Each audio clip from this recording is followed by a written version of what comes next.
Good morning. This is Helen with Bee Charm Farm in Albany, Oregon. And today is October 15th, I believe.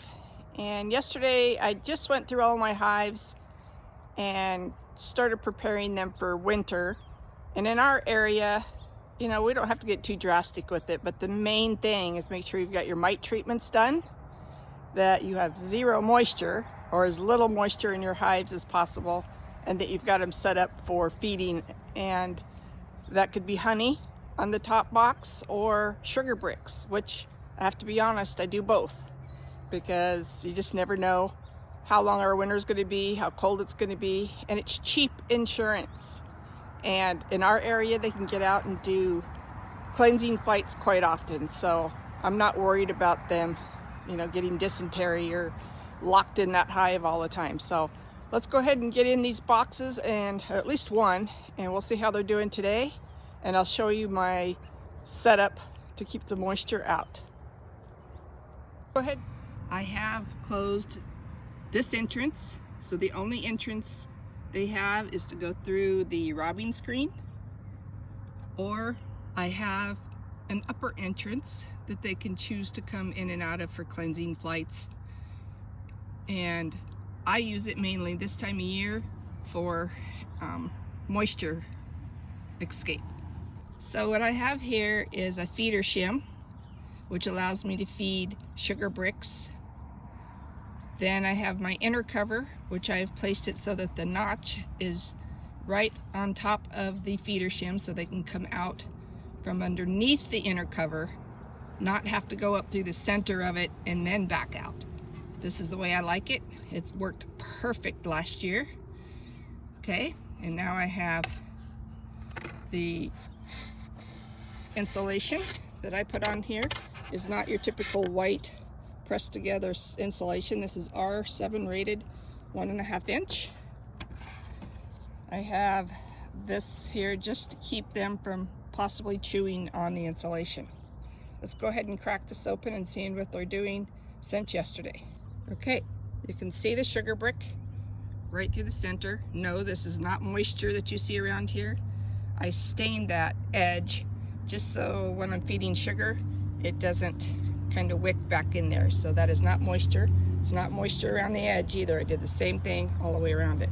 Let's go ahead and lift this and see what I've got. Try to do this. Okay, now I had fed pollen patties earlier this year, and the pollen patty did mildew, and so I've scraped that off. Perfectly fine, still no moisture in here at all. The bees are, even though they're full of honey, do like the sugar brick. So it's literally, what, 3/4 of an inch high sugar brick. You can see I have the shim. Then I'll have my inner cover, which has, what is that, a 1/4 inch lip on it. You can see my notch out the front.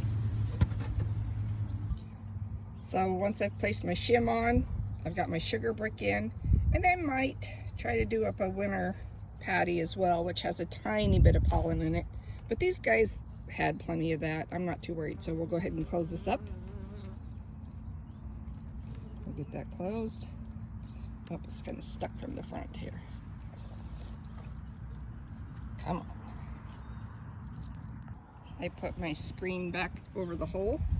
This isn't for venting or anything. It's just merely, maybe to keep them from chewing on this. I've never had them chew on it yet, even through the wire. And I did cut these all to length. I got a big 4x8 sheet. I cut them with a little skill saw, and works perfect. So now I'm going to put my telescoping lid back over the insulation and I'll show you how far it comes down over the insulation, and it does not cover up the front entrance. Okay, I've got it on. I just want you to see where the insulation is up in there. Depending on how thick your inner cover is, obviously it could come down more. But if you put it on and then push it forward so that there's a lip, you can see the lip over that, so they can come out, hang out.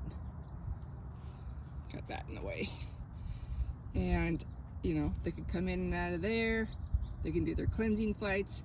The moisture that is created from the heat of the bees will collect in the sugar brick, and what's left will come out this hole. Just like, think of it as your attic. You know, attics have insulation to keep the condensation out, you know, out of our attic. So same principle here. You've got the very top cold telescoping cover, and then you have the insulation keeping the heat in, so when the warm air from the bees hit it, it doesn't form droplets of water, which is very dangerous to your bees and will definitely kill them. So, you know, I used this method last year, and I used sawdust method in the past, and still that sawdust holds moisture in it. Might not drip on the bees, but it still holds moisture in it. So I found this to be very effective, and I hope it helps you. You know, if you have any questions, you can ask me. I have had another gentleman test this out because he had trouble with his bees for a year or two, and we got it figured out. Had completely dry inner cover on all of our hives. So I would like to know, you know, if you guys choose to do this method, leave us a message and let me know what you think of it. There's several ways to winterize your hives, and this is just what I found that works for me. Okay, well, right or wrong, it worked for me, and I'm happy to share and